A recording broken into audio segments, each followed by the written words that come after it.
It was quite melodic and gentle and lovely. It had rhythm. Something which just sort of permeates your brain. It's a cocoon. Like a greenhouse kind of, that chimes. And then it was really like clang, clang, clang, clang. Feels like a kind of strange animal.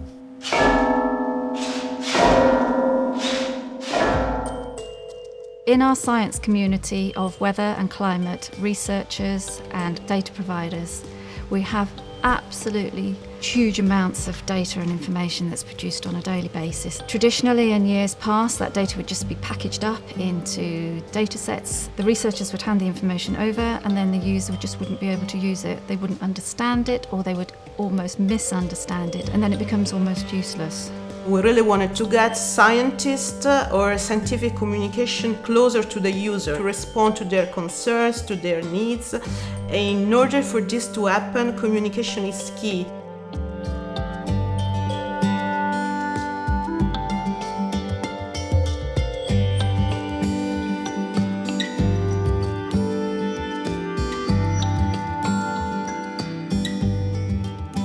They wanted it to disarm scientists and surprise them and catch them off guard and start new conversations about climate data and how it's communicated. It was an international call. There were over 60 responses from all over the world. And we chose Rupert Johnston and his ceramic-based project, BellHouse. My name is Rupert Johnston and I'm a potter and I made BellHouse.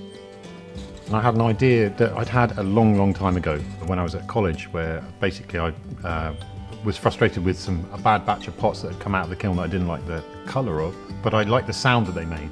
So what I wanted to do was to present a different point of view on how we communicate climate science. We were going to be videoing some of the speakers and then using their movement and the moving images to push through BellHouse.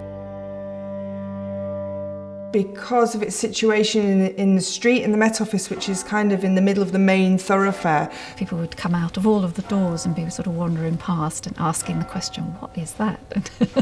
So it was a really lovely invitation to be curious, and it disarms people without you even doing anything. And so we were asking them to give us data that we could play and then chatting about that amongst themselves, and then sometimes they would bring new stuff back and go, okay, so this is the same data that I gave you yesterday or the day before, but I've visualised it. In a sense, the BellHouse became a kind of facilitator for other people's creativity. There was definitely some scientists that would say things like, well, what's the point in that? I don't understand, it's just chiming. I don't recognise my data in it. It was a provocation for scientists to start thinking about how they presented their data. Often, as a scientist, concentrate on how data is seen and interpreted through eyes. I've never thought of how my data is heard through sound.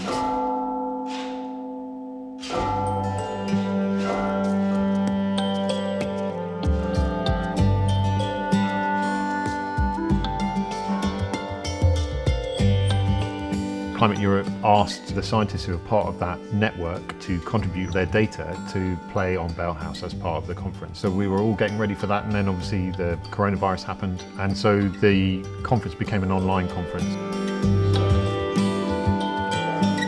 And so over the last few months, Roop has been speaking to climate scientists and users of climate services, going back and forth, using different data to see how BellHouse can translate that data.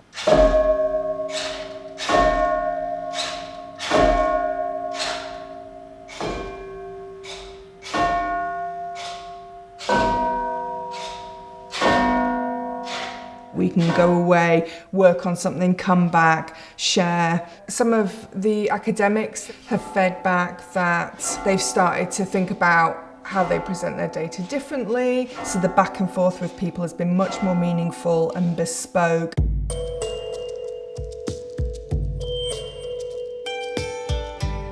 I started using climate services ever since I started working with wine. Climate services allowed me to understand what was the effect of climate on the actual taste of wine. He sent an animation of water stress in leaves. In this particular vineyard, they can control the irrigation more sustainably. So they can just water parts of the vineyard, to kind of even out the leaf stress and to provide the best conditions to grow the grapes. And that converted into music kind of echoes as a chant of the grapevine for water.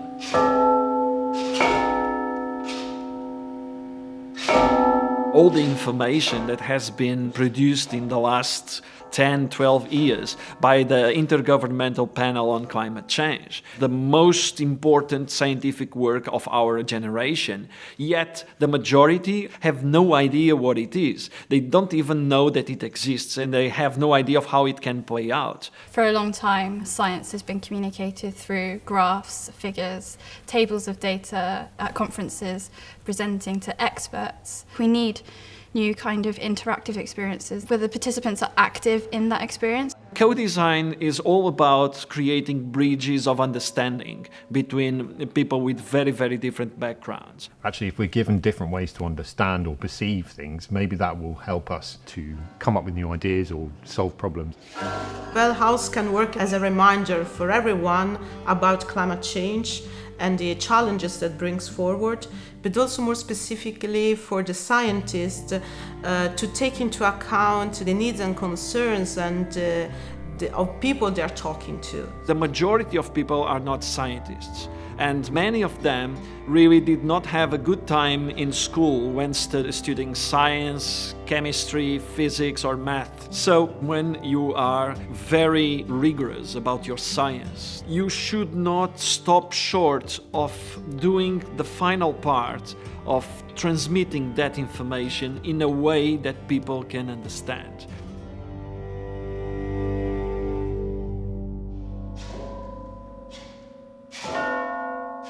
When you make a thing like this, the end result is like learning how to play it and understanding what it really does, because you don't know until you've done it. And then it's got its own agenda. I particularly would like to see BellHouse used in a few projects that I'm involved with, especially projects that are going across languages and cultures.